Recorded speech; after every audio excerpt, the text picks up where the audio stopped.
And happy NBA opening night. I cannot wait for basketball to be back. We have Knicks Celtics tonight and we have Wolves Lakers tonight, but I'm not going to be talking about like a preview of the games or anything.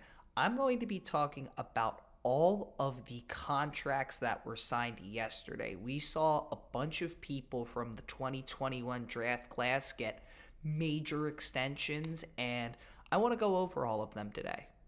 Extension yesterday was Moses Moody getting a 3-year, $39 million deal from the Warriors. He is a guy that Steve Kerr really hasn't played as much over the last few years, but I think this year he's going to get a much bigger role, especially with this year's Warriors team with Klay Thompson gone. And I like this deal a lot. Only 13 million, not a bunch of money for a guy that can shoot. He plays solid defense. He brings a lot of intensity, and Warriors fans do seem to like him. So I think that this is a strong deal, and it's not too much money. So even if it doesn't work out, it's not the end of the world. Trey Murphy got a 4-year, $112 million extension from the Pelicans, and this is an interesting contract in more of just a they paid Trey Murphy sense, because now you've got to look at their contracts and see, well, they're going to have to trade either Brandon Ingram or Herb Jones. I think it's going to be Ingram, but I like this contract. I like Trey Murphy a lot. He's a really, really good wing, especially for what he provides. He's a rare 6'8", 6'9" wing that can shoot really well. He plays really good defense. He's probably New Orleans' second, third best defender. I mean, the only guy coming to my head that he's worse than is Herb Jones. And he also is really athletic. He does a lot on the court, and getting him at $28 million, especially over the next few years, that deal seems like it's going to be a bargain. This is a really good move for the Pelicans in my eyes. I'm just really interested to see how the cap is going to play out for them. Jalen Green signed a 3-year, $106 million extension, and this is one that a lot of people have really given negative reactions to. And even if you don't like Jalen Green, the player, I don't really understand all of this hate towards this contract. Here's why. Let's just say this contract does not work out. Let's say Jalen Green doesn't develop the way Houston wants him to. It's only a 3-year deal, and there's a player option on it. So that should make it a pretty easily tradable deal. Not only is it a tradable contract, the Rockets have a bunch of picks, and Jalen Green can become a big part of a trade, even if that contract doesn't work out for the Rockets. Secondly, if the contract does work out for the Rockets, then he turns into an all-star caliber player at around $30 million, and you're going to take that any day of the week. So no matter what, I kind of get where Houston's coming from here. It's a low-risk, high-reward style deal that even the people that don't like Jalen Green should understand where Houston's coming from here, especially with the guard surplus that they have. Move the Rockets made was one that people liked a lot more universally, and it was Alperen Sengun getting a 5-year, $185 million max extension to stay in Houston.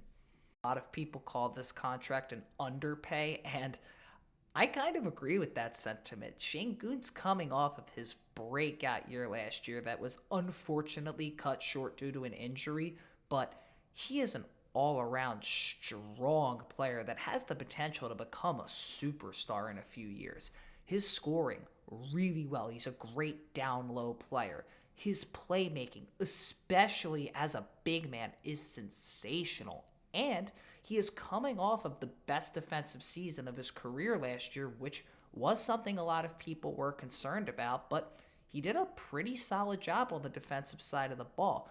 He had an all-around strong year. He broke out as Houston's number one guy that they're going to build around, and for that money, I love this contract for the Rockets. Controversial deal was the Jalen Suggs deal, and this was a more long-term contract as he was given a 5-year, $150 million extension from the Orlando Magic. His $30 million AAV has been seen as an extremely high price to a lot of NBA fans, and I don't really feel that same sentiment. I mean, we have seen that contracts are going to continue to go up and up and up and up and up as the league gets older and older. That's just the way the NBA has gone forever now. We continue to see these contracts rise, and I don't think there's going to be any end anytime soon. Not only that, he has improved every single year. He has become one of the best guard defenders in all of basketball, especially for his age. He is able to create chaos anytime he is out there on the court on the defensive side of the ball, and his shot has improved almost every year. So it makes sense for Orlando to put faith in their young defensive guard who is only seeming to get better every single year. It makes sense to me.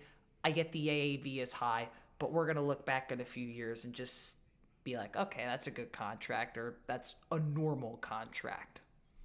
Corey Kispert got a 4-year, $54 million extension from the Washington Wizards, and I know we all like to make fun of the Wizards front office, but they knocked this one out of the park here. A $16 million AAV for Kispert is a total steal.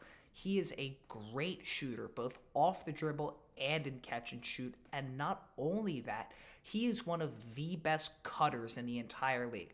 Backdoor cuts, cutting through the middle of the lane. He is able to get open even when he doesn't have the ball, and that is such a great quality to have, and it makes so much sense for Washington to extend him. I thought about, maybe they could trade him, but he's a guy that could help Washington in the future when they get good, and if they don't want to keep him, they can still trade him. The $16 million is an easily tradable contract. His defense, the less said, the better. I have to agree. The only reason he didn't get more is he is just not a good defender, but hopefully he can change that, and even without the defense, I still think that this is a really good deal. Incredible value contract. This one might even be even better value than Kispert. Jaden Hardy, 3 years, $18 million from the Dallas Mavericks, and a $6 million contract for 3 years, especially for a guy that, could really break out this year, as he's going to become the backup point guard in Dallas, most likely. Him and Spencer Dinwiddie are the backup guards right now. This is a great value contract. I mean, there's no real downside in this. Shot creation, and I think that increased role is really going to help him this year, and I think he's going to have a nice breakout season this year. And we're going to look at this contract in a year or two and say, wow, Dallas got a steal. And I think a lot of people are already saying that right now, and I wholeheartedly agree. And like I said earlier, even if he doesn't play well, it's only $6 million, which is funny to say. It's only $6 million, guys. Nothing crazy. No big deal. But in all seriousness, this is another low-risk, high-reward style deal that I love for the Mavericks. Jalen Johnson was also given a 5-year, $150 million extension, the same as Jalen Suggs, from the Atlanta Hawks. And words cannot describe how much I love this deal and how much I love Jalen Johnson, the player. This is a guy that I always talk about to my friends and people I know as a guy that I think is going to truly break out this year. He already had a great year last year. He broke out from a guy that barely even started to a starter role that could become a do-it-all forward. He can shoot, he can drive, he can defend, he can pass, he can rebound. Anything you ask Jalen Johnson to do, he can do. He's going to become the second option in Atlanta this year. It's going to give him even more looks, even more chances to become a better player. I think that 16 points per game is going to turn into 20-something points per game. This should be another year where he improves and progresses and gets better. And This 30 million AAV is going to be looked back at in like 2-3 years as one of the best contracts in the entire league in my eyes.